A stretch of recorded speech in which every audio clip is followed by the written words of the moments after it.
Insights channel, Steve here. Well, today I'm going to talk about 2 Thessalonians chapter 2 and a whole bunch of other chapters that relate to the Antichrist, and also very interesting things I've been noticing in these chapters in the description of what's going on today. Because my new point now is, in order for the Antichrist to come on the scene, something major has to change. Because the way it's set up right now, there is no way that some new leader could come on the scenes, solve the problems in Israel, teach Israel they're doing things wrong, and make peace as desperately as needed in Israel right now. I mean, it's a perfect situation for the Antichrist to arise. But the point is that on this planet, the powers that be, they have enough weapons not to wipe out one planet, but they've got enough weapons to wipe out 30 planets. So there's no way any upstart new leader is going to come out of nowhere and solve the problems in the Middle East unless there are other factors involved. And I'm convinced that what other writers have said and other scholars said, that they believe it has to be not political. Political won't hold it. Too many opposition sides, too many people paid off, whether it's one side or the other, doesn't make any difference.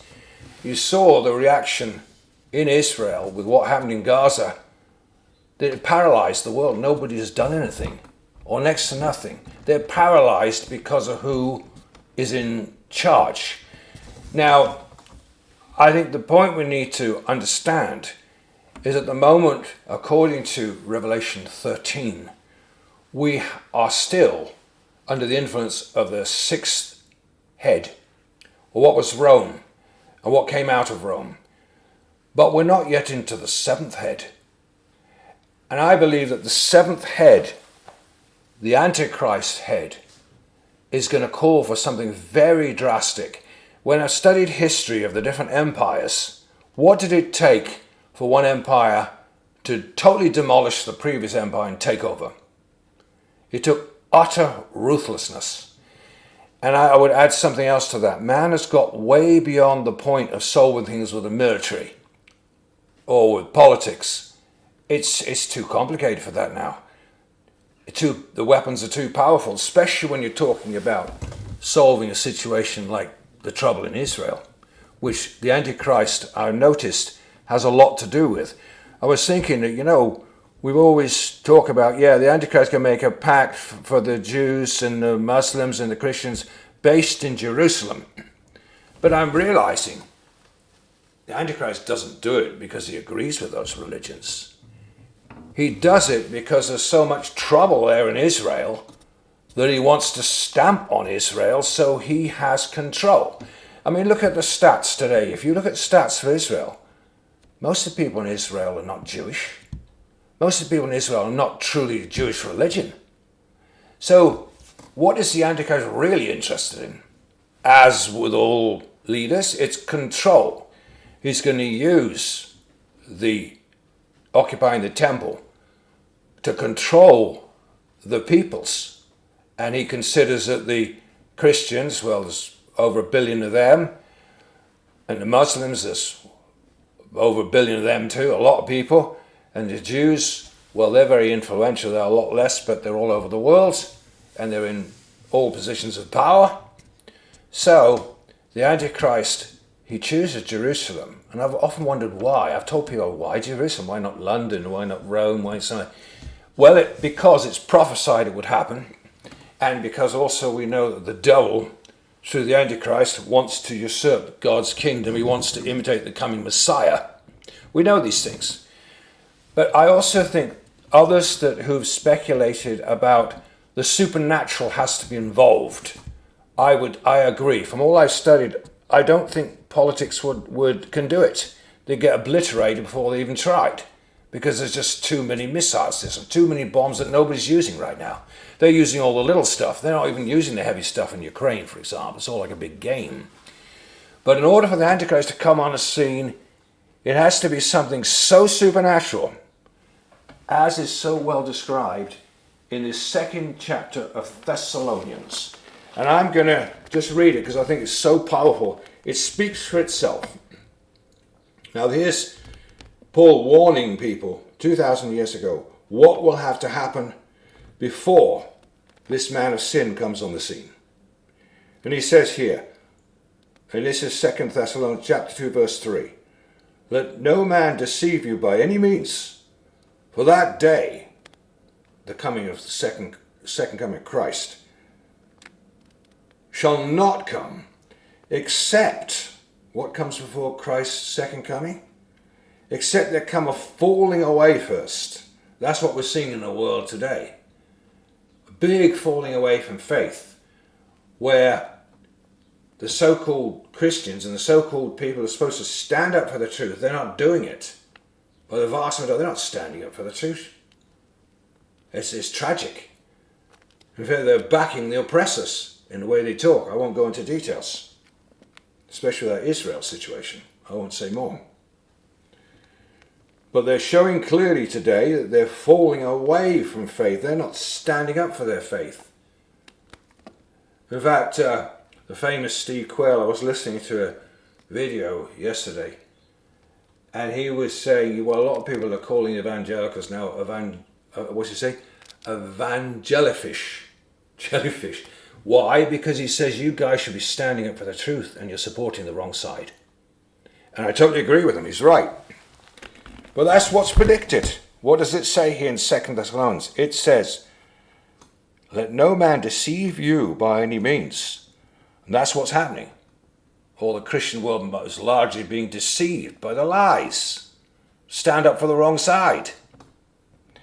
Except there come a falling away first, the man of sin be revealed, the son of perdition. So there's no way you can get away from this and spiritualize this and say that the man of sin, the Antichrist, is not a real person. Everything you read about, talk about Antichrist, it's personified. It's a definite person. The big question is, how does he come into power in our modern world today, when they've got weapons that could destroy 30 planets, never mind one, with everything they have? They could stop any leader who tries to do what was done in the past. So how is it going to be done? But we'll look at what it says here in Scripture. Who opposeth and exalteth himself above all that is called God, all that is worshipped. So that's what he's after. So that he as God sitteth in the temple of God, showing himself that he is God. Now, I want to point out to you today, if you look at the world today, in asking that question the other day about the 10 kings that are prophesied in Daniel 7, who are they? Well, I think we've seen clearly in the last 3 to 5 years, a lot of the leaders of the world don't act like politicians. They act demonic. So I wouldn't be surprised if some of them could be classified as some of those horns of Daniel 7 emerging. I wouldn't be surprised. But there are other factors too. It says here in verse 7, this is 2 Thessalonians 2 verse 7, for the mystery of iniquity doth already a work. Yeah, Paul acknowledged even his time they had this terrible Antichrist system. You had the 6th head of the beast of Revelation 6 under the Roman Empire. He was acknowledging that mystery of iniquity was still around, and it's even stronger now. In fact, they've taken off the facade of so-called democracy that we used to have, and now you're seeing these people breathing down your neck like a dragon and putting out dictates like the World Economic Forum, saying what you're going to be like by the year 2030. You'll own nothing and eat bugs. Well, maybe they can try that first. But I want to point out, I don't think that the powers that be, the powers that rule, whoever they want to call themselves, I don't think they are going to be the 7th beast. I don't think so. I think what the Satanists have to understand is Satan doesn't tell them the truth. He only tells them so much. Just look at history. All the world powers before they fell, they had one thing in common: arrogance. They were so arrogant, so cocky, they boasted what they were going to do for years. Look at Hitler. the Third Reich will exist for 1,000 years. Did it happen? No, because they always leave God out of the picture and the supernatural. And it's the same with those who think they rule right now. They just keep saying God doesn't exist. And I won't go too much into the politics of things, but just to know, everybody can clearly see that things have changed in the last 5 years. But I would also like to add that I believe this chapter, 2 Thessalonians chapter 2, hits it spot on. Verse 7, for the mystery of iniquity doth already work, only he that now letteth. This talking about the angel of God, an angel of God who stops the flood tide of iniquity until it's the right time. Because I want to tell you, Satan could do absolutely nothing unless it's allowed by God. And the Antichrist can't come on the scene until it is ordered by God. Okay, this is the right moment. Okay, Satan, go ahead with this. But as I said before, the Satanists, they don't understand who they're working for. Satan is one big liar. And even those at the top that work for him, it doesn't mean to say what they think their future is going to be is going to happen. And I'm going to prove this to you right now. This is something I noticed in the book of Revelation. You go to Revelation chapter 13, and there's a remarkable thing in here. Remarkable. When it talks about the Antichrist, verse 13, and he doeth great wonders. So this talk about the false prophet working in favor of the beast, the Antichrist. He doeth great wonders. So he maketh fire come down from heaven on the earth in the sight of men, and deceiveth them that dwell on the earth by the means of those miracles, which he had power to do in the sight of the beast. Now I want to bring to your attention, mankind in general, if you tell people it's something spiritual or it's something biblical, in general they won't believe it. But if you make it sound scientific, they will believe it. They believe the scientists, they accept everything the scientists say without question. Why? Because they're given over to the spirits of Antichrist. They're given more easily over the spirit of unbelief. People don't readily believe the truth. It's often inconvenient for them. That's how it is at the present time. But here's the verse I want to bring to your attention. It says in verse 16, when it's talking about the coming 666, mark of the beast, do those who now say we need to have implants, the very people like Bill Gates, Klaus Schwab, and say, oh yeah, we need to have implants for the people. But do they not realize that they're following, and all the scientists that are working on, do they not realize that these electronics they're working on, these implants, that they themselves will be forced to take them too? The globalists are setting up a trap that they themselves are going to fall into. How do I know that? Verse 16, he causeth all, both small and great, rich and poor, free and bond, to receive a mark in their right hand and their foreheads. No man might buy or sell, save he had the mark, or the name of the beast, or the number of his name. Here is wisdom. Let him that hath understanding count the number of the beast, for it is the number of a man. His number is 666. So, according to that, anybody who is Satanist, totally unbelieving, ungodly, they'll be forced into getting the mark of the beast. Only those who have the seal of the living God in their foreheads, as the angel of God, also mentioned in Revelation, puts upon all of God's people. So if you're truly saved by Jesus, you've got nothing to worry about. I was very concerned about this yesterday because I was thinking, but Lord, what about all those people who are defenseless and helpless, and the babies and the little children and the mothers, and how are they going to defend themselves about somebody ramming a mark of the beast in their forehead or the hand? We know how these governments are man. They don't ask questions. They come along, force things on people when it suits their purpose. So how are even the righteous going to be protected from receiving the mark of the beast or having it forced upon them? Well, apparently, because God's angel goes out and seals all the righteous, even if they come along with their little technology and they try and plant something in people, I don't think it's going to work. And they'll soon discover that. It doesn't work on certain people. It won't work at all. Because, as Steve Quayle was bringing out just yesterday, there is a big connection between electronics and the spirit world. This is something people are not aware of. I know an example of this. A few weeks ago, there was a young woman, was trying to make a case down in England against these, like, I don't know what you call them because I don't use one, these devices, electronic devices where you put the headphones on and you can play games and see things, and it's a video game of some sort.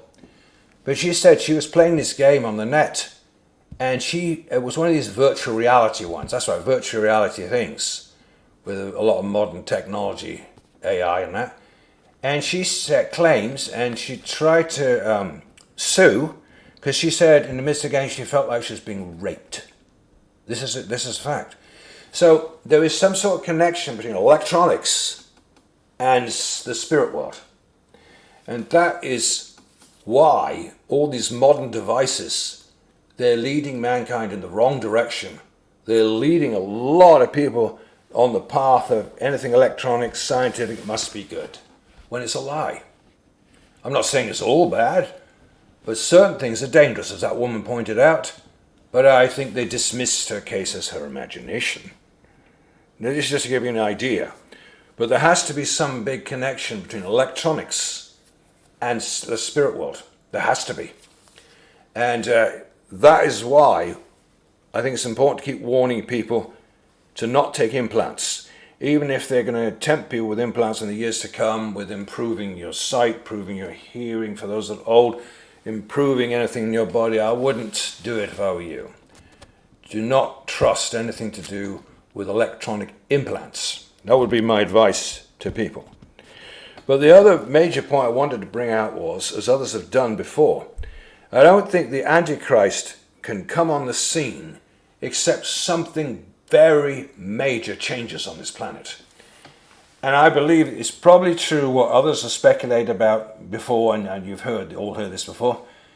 I think there was very likely the Antichrist somehow, I don't know who does it, since he's the son of Satan himself, well, they have the powers to do things. But I think they're going to use the powers of the underworld, and they're going to put on a massive display, lights in the sky, UFOs on a world level. I'm convinced that's what will happen, and for different reasons. Because at the moment, how is the Antichrist, how could he even conceivably come on the scene and it says he gains the world through flatteries. Now, how can he gain the flatteries if a lot of people can't even see him, don't even know who he is? Does everybody watch TV at the moment? I don't think so. A lot of people don't. A lot of people are switching out the old boo box and the news and that because they know it's rubbish. The main media, a lot of people switch it off. I do. So how is anybody going to suddenly see this guy, the Antichrist, unless it's done supernaturally? Unless it's a big display in the sky. And like I said, there's a big connection between the spiritual and the electronic. And I'm convinced that one day they'll put a big display on with UFOs on a world scale, and others like Tom Horn, Steve Quayle, others have speculated that probably they're going to say, yes, the aliens have come, and they're going to claim, yeah, we seeded mankind on this planet billions of years ago, just fulfilling their evolutionary lie, and they're going to introduce their man, the Antichrist, and because he's half human and half demonic or something else, or alien, whatever you want to call him, they're going to believe it, and they won't fire a shot. They'll believe what they're told. And I think a massive change like that has to happen on a supernatural level, or you can call it UFO level, alien level, whatever you want to call it, in order for them to bring in the Antichrist. He has to sound much superior to man and politicians. Everybody's tired of politicians. They see politicians are a bunch of, I won't say the word, mostly liars, go where the money goes. But the Antichrist can be totally different. He's not going to be bothered with money. He won't be interested in money. That's not his interest. Antichrist, a forerunner of Satan in the flesh, being here in the middle of the last 7 years. There will come 7 years according to the Bible. And in the midst of those 7 years covenant, based in Jerusalem, between the Antichrist and the Jews and the Christians and the Muslim, the Antichrist is going to come on, break the covenant, because he doesn't like the way they can't do what they're told. But of course he'd been waiting for excuse, and then he declares that he himself is God. That is what I see as happening. That I see happening with the Antichrist. That he has to come on the scene supernaturally. No, it won't be a political thing. Well, of course it'll translate into that, but something has to change on our planet because things are not going the right way. And coming down to this plane, I want to point out that, did you know that globalists are having a very hard time? They've been trying for the last 50 years. I remember 50 years ago under John Todd, how they said when our man comes on the scene, then all the evil we've done for years, talk about the Illuminati, we shall stop doing that as he takes over. But how come he hasn't taken over in the last 50 years? Well, they've been waiting for. Well, I think the answer to that is it has to be God's timing. It has to be the time when the world has descended into such apostasy and such evil, like Sodom and Gomorrah, and it's fast going that way. We can all see the earth's descended into great darkness in the last 3 or 5 years. That's very clear. I don't know how much time we have, but I believe we will see the rise of Antichrist very soon, because the planet is fast descending into darkness, and also we need a Savior to return. And the last 7 years, that's what is ushered in by the Antichrist coming on the scene, when he makes a 7-year covenant or signs onto it, and the Jews will rebuild their temple in Jerusalem, either by design of the Antichrist probably. And once that happens, the good news is we know there's 7 years until Christ returns. Unfortunately, in the middle of 7 years, there will be the tribulation, and we'll have 3.5 years of tribulation. That is what the Bible tells us. And from the book of Daniel, the book of Revelation, 2 Thessalonians chapter 2. And it also shows in Ezekiel 38 that Russia is going to be very involved concerning the Antichrist. That you can read from Scripture very clearly. It also says that with Russia and the Antichrist will come Iran, Ethiopia, Libya, Goma, which is Germany, and Turkey. And a lot of people, they're going to invade Israel in the future. Well, that's from the Scriptures, that's just from the Bible.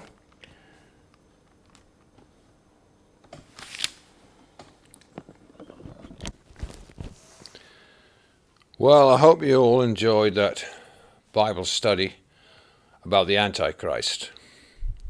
I know, very exciting stuff. And you can find it's all written there in the Bible. Just amazing.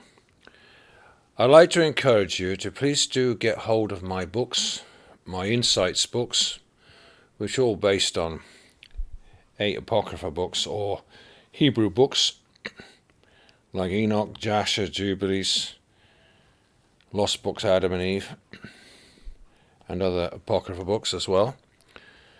And they do fill in the stories of the Bible really well. They give amazing extra information. It's very important to know the Apocrypha books. As I said before, many of them have been in the canon at different times. Some in the Jewish canon, some in the Catholic canon, some in the Orthodox canon. So I would encourage people, do get my Insights books. There are 8 Insights books, and they're all 2 books on the paranormal. The ones on the paranormal, they explain about all the strange things going on in the background, including what the devil's up to, what the evil spirits are up to, in their preparations of bringing on the Antichrist and the last days. So I would encourage people, do get my 10 books, Out the Bottomless Pit 1 and 2 on the paranormal, and the other 8 Insights books, which are based on Apocrypha books and ancient Hebrew books. They're all fantastic books, starting with the book of Enoch, the book of Jasher, and I made 2 of those, Jasher Insights Book 1 and 2, Jubilees, and then Eden Insights, which is based on the Locke's books of Adam and Eve, and then the Testament or Patriarchs Insights, and then Esdras Insights. So thanks for listening. Have a great day.